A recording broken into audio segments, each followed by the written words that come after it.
I didn't expect to find my daughter's face in the photographs of a dead girl. But that's how my last job ended, with me sitting in a dim morgue, realizing I'd been documenting my own child's ghost for weeks without knowing it. And yet, this story didn't begin with death. It began with desperation. When you've been unemployed long enough, morality starts to look flexible. After 6 months of rejection emails, I, Daniel Cooper, once a wedding photographer with decent clients, found myself taking freelance gigs that barely paid the rent. Product shoots, dull real estate photos, the occasional divorce party, yes, those exist. Then one night, while scrolling through a photography forum at 2 a.m., I found a listing, freelancer needed for private documentation project. Confidential. Must be comfortable working nights. Excellent pay. No portfolio required. No background check. $4,000 per week. It sounded shady, but when your fridge hums emptily and your landlord circles like a vulture, shady starts to feel like salvation. I answered the ad. The reply came within an hour. Daniel, we've reviewed your profile. Meet tomorrow, 10 p.m., Elmwood Cemetery. Bring your camera and sign the NDA on arrival. That should have been my first red flag. Instead, I convinced myself it was an art project, some kind of nocturnal photo series. People pay for weirdness, I told myself. The next night, I drove through the misted streets of Boston, the city lights bleeding through drizzle. Elmwood Cemetery looked exactly like a place you shouldn't enter at night. Wrought iron gates, trees whispering in the wind, marble angels leaning over cracked stones. A woman stood near the gate, her umbrella black as oil, her posture military straight. She introduced herself as Dr. Helena Ward, pale coat, precise words, the kind of person who never wastes a syllable. Thank you for coming, Mr. Cooper, she said, handing me a clipboard. What you see here must remain confidential. You'll be compensated weekly, in cash. Agreed. I nodded, trying not to look nervous. What exactly will I be photographing? She smiled, but it didn't reach her eyes. We're documenting the emotional residue of grief. Meaning, funerals? Not quite. We walked deeper into the cemetery, and I realized small lanterns lined the path, glowing faintly in the fog. A group of people stood in a circle near a mausoleum. Their faces were covered by black veils. Dr. Ward gestured toward them. They're participants in a behavioral study. You'll capture their expressions before, during, and after the ceremony. What kind of ceremony? You'll see. I wanted to ask more, but the first participant, a middle-aged man, stepped forward, hands trembling. He placed an urn on a pedestal while the others hummed something low and strange, like a funeral song sung backward. I raised my camera. Through the lens, I watched his face twist in pain, and then something else. Relief. Release. Almost ecstasy. Dr. Ward's voice was soft behind me. Good. Keep shooting. Every second matters. When it ended, she handed me an envelope thick with cash. Same time tomorrow. I should have run. But instead, I went home, dumped the envelope on the table, and told myself it was just performance art. The next day, when I reviewed the photos, I noticed something odd. Behind the man in every sh*T, the shadows looked wrong. Not just darker, alive. Like something was standing behind him, leaning closer every frame. I convinced myself it was fog distortion. Low light tricks. My rational brain clung to anything but the truth. Still, I returned the next night. That time, there were 3 participants. And their faces looked familiar, not from real life, but from missing persons posters taped to convenience store windows. When I brought it up, Dr. Ward's smile sharpened. You're not here to investigate, Mr. Cooper. You're here to document. I didn't sleep after that. By the end of that week, I had thousands of photos, all the same pattern. Grief, release, distortion. But when I enlarged one sh*T of a teenage girl, the illusion cracked. Her eyes weren't reflecting lantern light. They were glowing, faintly blue, unnatural. And in the blur of movement behind her, I could make out my daughter's necklace. A cheap silver locket with a blue stone. The one I'd buried with her 3 years ago. By the 4th night, I'd stopped pretending this was normal. The air around Elmwood felt heavier each time I passed through the gates, the fog thicker, the silence deeper. Dr. Ward always greeted me the same way, clipboard in hand, gloves pristine, her tone calm and detached. Thank you for being punctual, she'd say, as if we were colleagues in a lab, not 2 people meeting in a graveyard to photograph strangers whispering to the dead. That night, I noticed one of the participants wasn't veiled like the others. She was a young woman, maybe 20, with auburn hair sticking to her damp cheeks. When I lifted my camera, she met my eyes, really met them, and mouthed something I couldn't hear. I lowered the lens, startled. What did you say? Dr. Ward's hand clamped down on my shoulder. Keep photographing. I hesitated. The woman's lips moved again, slower this time. 3 words. Don't let her. My heart thudded. What? Focus, Dr. Ward snapped. Her voice was ice. If you interrupt again, I'll have to terminate the contract. The ritual began. The humming, the circling, the low chant that made my skin crawl. ISH*T frame after frame, the camera shutter clicking in rhythm with their movements. The girl's expression shifted, from fear, to trance, to absolute stillness. When it was over, she didn't move. Dr. Ward merely gestured to two men in dark coats. They lifted the girl under the arms and carried her toward the mausoleum. Is she okay? I asked. Dr. Ward didn't even look at me. She's completed her part. The next morning, I called the number from the Craigslist listing. Disconnected. The ad was gone. That's when panic started clawing its way in. I decided to back up the files on my external drive, thousands of raw images. When I transferred them, I noticed a pattern in the file metadata. Each folder name included a string of numbers that didn't match dates. Coordinates, maybe. I entered one into Google Maps. It led to a wooded area outside town. No address, just a blank green patch. The second set pointed to the river. And the third, to the cemetery itself. I should have stopped there, but obsession always feels like clarity until it turns to ruin. I returned that night with no camera, only my phone and a flashlight. Elmwood was silent except for the creak of the gate. No lanterns. No rituals. Just fog. I walked to the mausoleum. The air was colder there, unnaturally so. I aimed my phone light at the door. It was slightly ajar. Inside, rows of shelves lined the walls, each marked with a small brass tag. Most were blank. But one shelf bore a name scratched into metal. Lucy Cooper. My blood turned to ice. My daughter's name. I staggered back, shaking, telling myself it had to be coincidence. There were thousands of Coopers. It couldn't be her. But then my flashlight hit something glinting on the floor. A silver chain. A locket with a blue stone. I fell to my knees. The same necklace I'd buried. The clasp still broken the way she'd always fiddled with it. For a long time, I couldn't breathe. My mind refused to connect the pieces. Dr. Ward, the rituals, the missing people, my daughter's grave. Finally, I grabbed the locket and stumbled out into the fog. At home, I locked every door, drew every curtain, and stared at that necklace on my kitchen table until sunrise.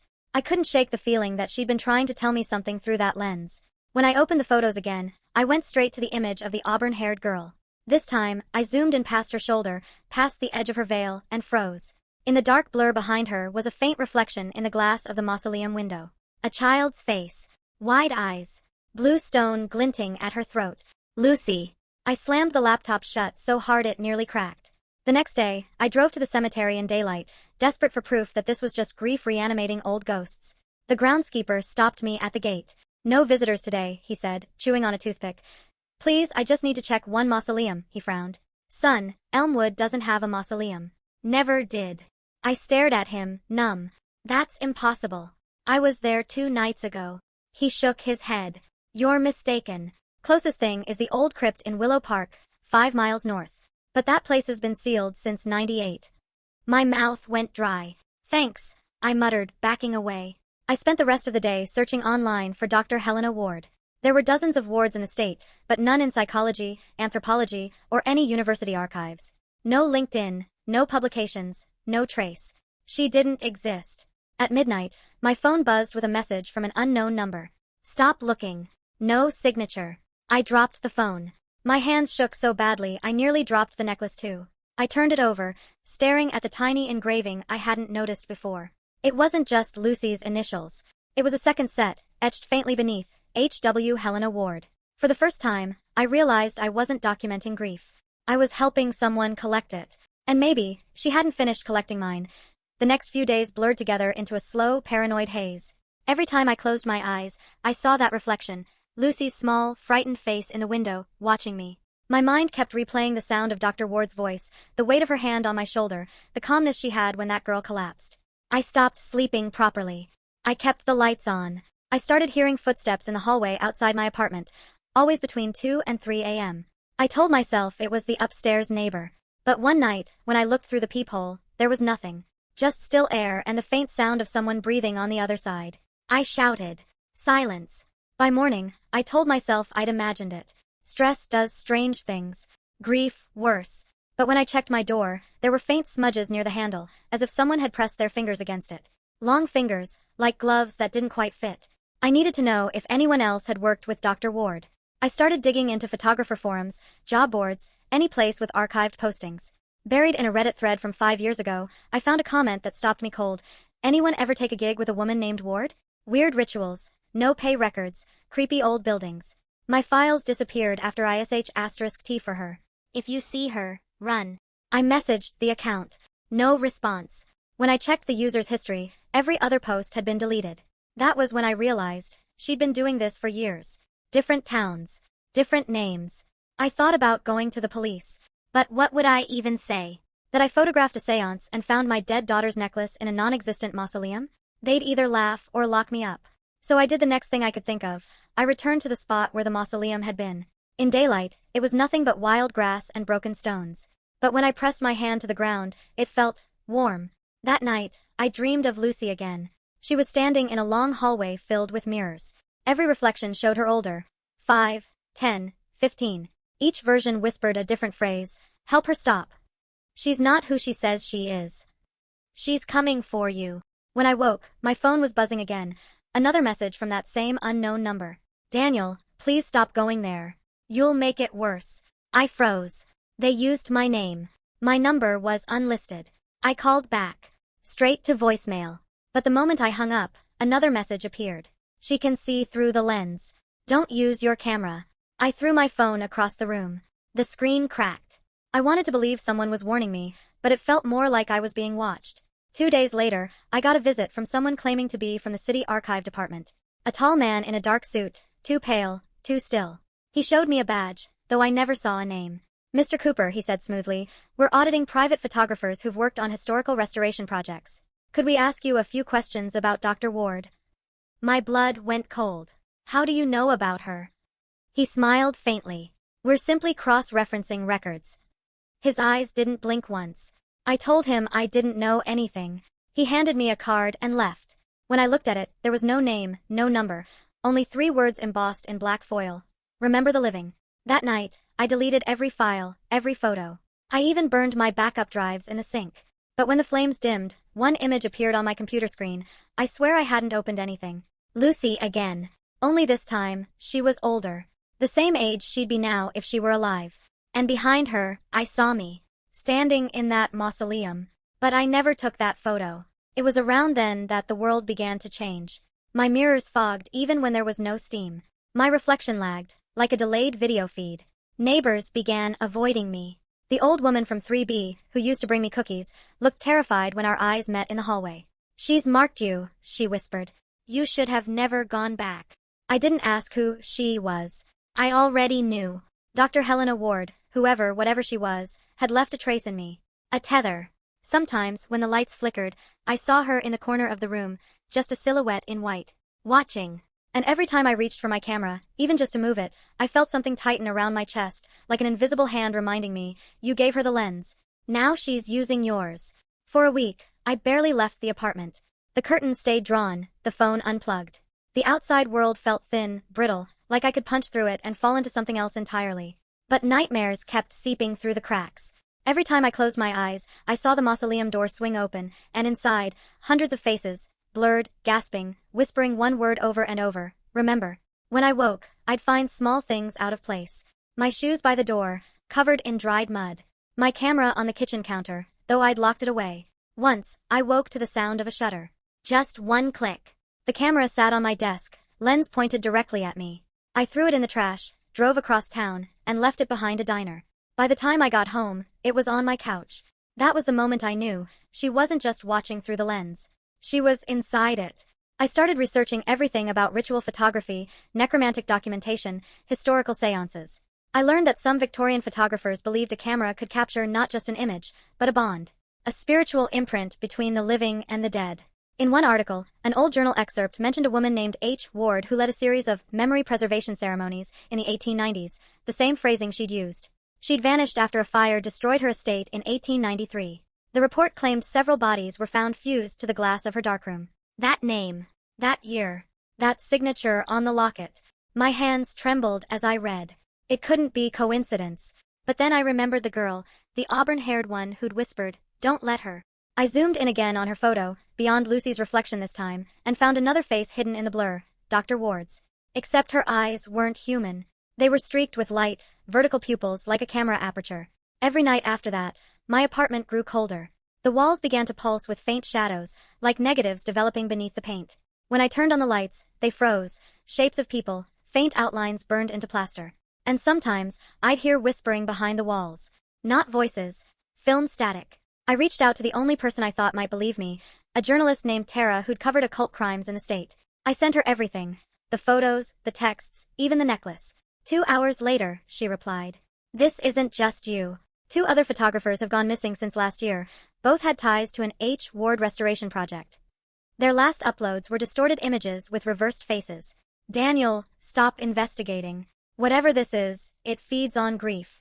It knows what you lost. That line hit like a blade.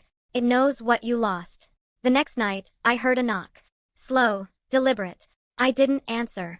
The knocking continued, not from the door, but the closet.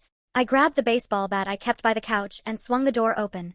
Empty. Then I noticed the smell, developer fluid and burnt film. My old darkroom kit, untouched for years, was spread across the floor. On the table, my camera stood upright, the lens slowly turning on its own until it faced me. And then, click. A blinding flash filled the room. I dropped the bat, disoriented. When my vision cleared, the walls were covered in new photographs, dozens of them, still dripping chemicals. Each showed me sleeping, sitting, staring. Days of my life, every movement catalogued. But in every image, behind me she stood. Dr. Ward, face pale, eyes hollow, one hand resting gently on my shoulder. I screamed, tearing them down, but the more I ripped, the more appeared. It was like peeling skin off a wound that refused to close. That's when the phone rang. Stop fighting it, the voice said. Calm. Familiar. You're part of her collection now. It was my own voice. The line went dead. I collapsed on the floor, shaking, whispering Lucy's name over and over. I'm sorry. I shouldn't have gone back. I just wanted to see you. That night, I dreamed she answered. She stood in a field of undeveloped negatives fluttering in the wind, her hands stained with ink. Dad, she said softly, you can't save me. But you can stop her. How? I asked. She pointed behind me. Dr. Ward stood there, smiling faintly. She's afraid of the living. She feeds on what's gone. Remember what's still here. When I woke, the necklace was glowing faintly blue. I finally understood. The phrase on the card. Remember the living. If grief had opened the door, maybe life could close it. So I made a plan. By dawn, I packed the car with everything that tied me to her. The photos, the locket, the camera, even Lucy's diary. I drove to the old bridge over the river, the one from the coordinates. The fog was so thick it felt like wading through another world. I stood at the edge, clutching the camera. You want my grief? I whispered. Then take it. I hurled everything into the river. The camera sank first, followed by the photos swirling like ash. For a moment, I felt lighter, until I looked down and saw her reflection beside mine. Smiling. For the first time in months, I felt something like clarity. Fear hadn't vanished, it just hardened into purpose. If Helena Ward could exist through memory, then memory could destroy her. I needed witnesses, records, proof that what happened wasn't madness. That she'd turned grief into her feeding ground. Tara was the only one who'd believe me. I drove to her office, a cluttered space above a thrift shop, walls covered in string maps and old newspaper clippings. When she saw me, her expression turned from surprise to alarm. Jesus, Daniel, she muttered. You look like you haven't slept in weeks. I haven't, I said, dropping the soaked locket and a stack of printed photos onto her desk. She's not just haunting me. She's still working. These coordinates, these names, they're all people she's used. Tara leaned in. And you think she's alive? Not alive, I whispered. Preserved. Like a photograph that refuses to fade. She flipped through the photos, stopping on one that made her breath catch, the auburn-haired girl. I know her, Tara said. She filed a missing persons report in 2018. Her name was Emily Crane. The name hit like a jolt. Emily, the girl who'd warned me. Tara's hands trembled slightly. Daniel, if this is what I think it is, we need to go public. If I can trace her name to Helena Ward in the archives. No archives, I interrupted. She erases records. Even online. Tara nodded slowly. Then we make new ones. That night, we set up a live stream, a simple camera feed in her office. I told my story while she fact-checked everything in real time. Newspaper clippings, police reports, my photos, even the metadata. We uploaded everything to a secure cloud. Within an hour, the chat filled with skeptics, conspiracy hunters, believers. And then, the screen flickered. A new viewer joined. Username, H.Ward. Tara froze. That can't be. the live chat went wild. Comments flooded in. Who is this? Fake account. It's her. Then the stream glitched again, and an image appeared over the feed. Not a face, just static forming the outline of one. My voice on the stream distorted. Remember the living. I didn't say that. The viewers thought it was a trick. But Tara looked at me and whispered, Daniel, the reflection behind you. I turned toward the office window. My own reflection was missing. Only hers remained, pale, perfect, smiling. The lights blew out.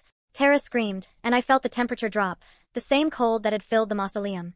Papers whipped through the air like leaves in a storm. On the computer screen, our images twisted, my face blurring into hers, hers into mine. I grabbed Tara's hand. Unplug it. She yanked the cables. The screen went black. Silence. When the emergency lights flickered on, all the photos were gone. Every file erased from the drive.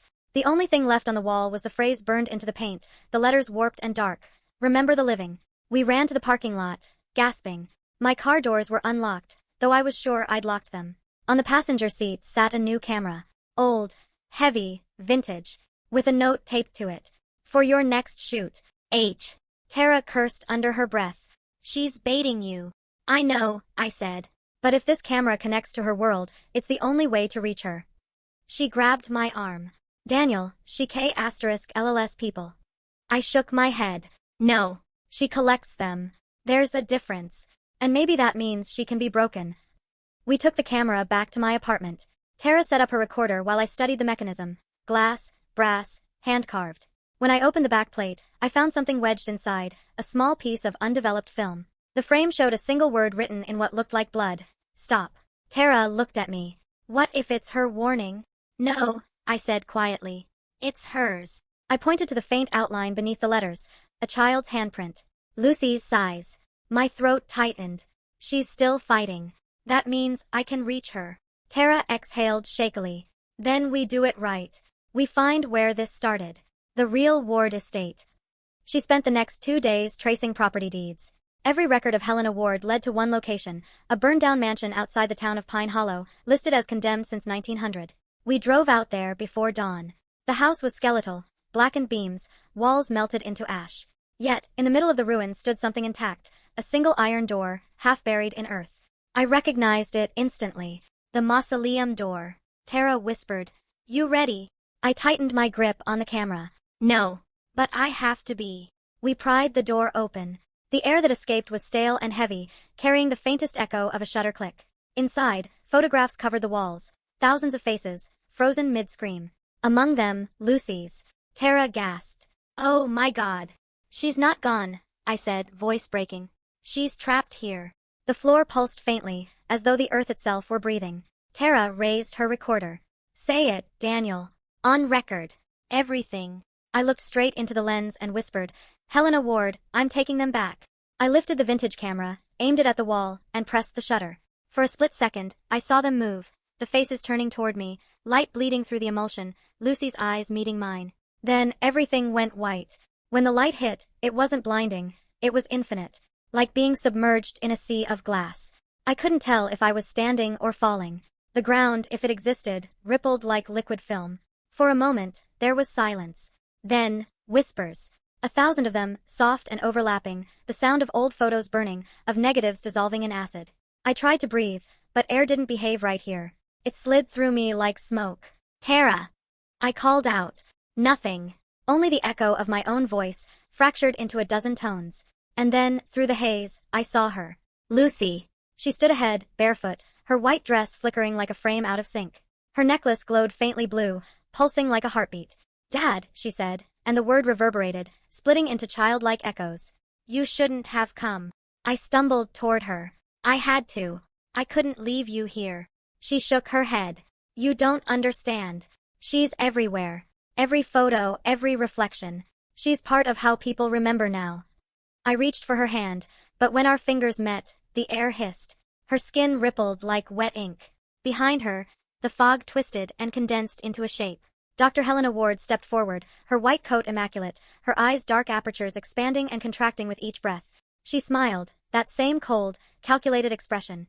Daniel, she said softly, you're the first to come willingly. I stood my ground. You're feeding on grief. You used my daughter. I preserved her, she said. I preserve them all. Memory is decay. I stop the rot. Isn't that mercy? Her words crawled into my head, heavy and hypnotic. For a moment, I saw her perspective. Not cruelty, but obsession. A desperate hunger to stop time itself. To make every lost face eternal. But eternity was cold. You're lying, I whispered. You don't preserve. You consume. She smiled wider. Same thing. The world around us shifted. The fog hardened into mirrors, each reflecting a different life. Tara's office. My apartment. The cemetery. Every reflection showed me staring through a lens, trapped behind the glass. Ward gestured toward one. Step through, Daniel. Return. Forget this. Live believing she's at peace. You'll never feel pain again. Lucy turned toward me, tears glinting in her eyes. Don't, she whispered. She'll take what's left of you. Ward's voice softened. Or stay here, where she still exists. Choose. Daniel. Grief or oblivion. My hands shook. Behind me, the light began to pulse, faint outlines forming in it, hundreds of faces, the ones I'd photographed, the ones she'd taken. They were watching. Waiting. I realized then, they weren't lost souls. They were records. The last imprint of everyone she'd consumed. I looked down at the necklace in Lucy's hand, its blue light dimming. How do I stop her? Lucy's voice was barely audible. Remember me as I was.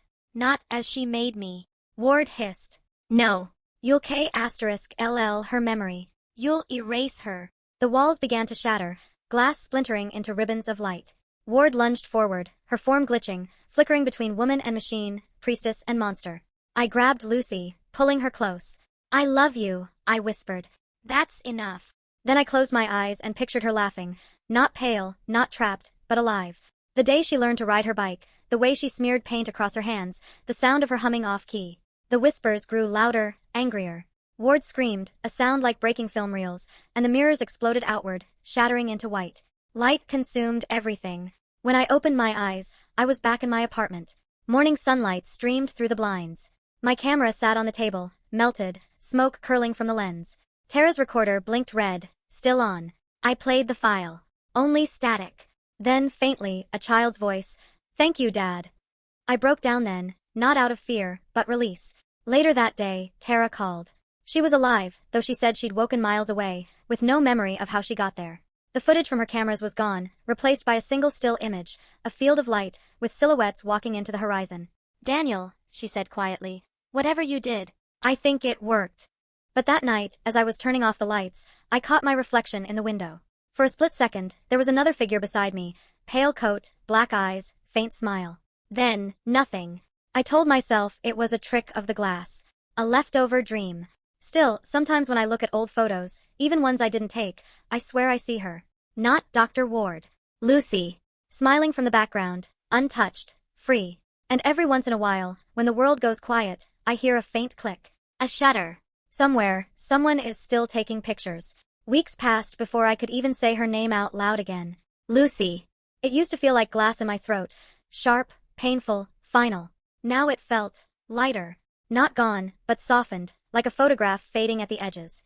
The nightmares stopped, or maybe I just stopped remembering them. I sold my apartment, left Spokane, and moved into a small cabin by the Sound. No neighbors, no city lights, just water and fog and silence. Some mornings I'd wake to birds tapping on the window, and for half a second, I'd think it was her. Then I'd remember she was gone, and that, somehow, that was okay. Tara called a few times.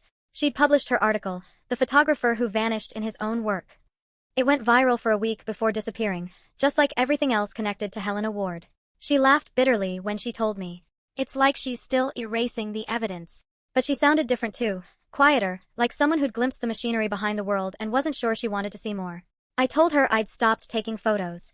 She didn't believe me. Maybe she was right. The truth is, I kept one camera.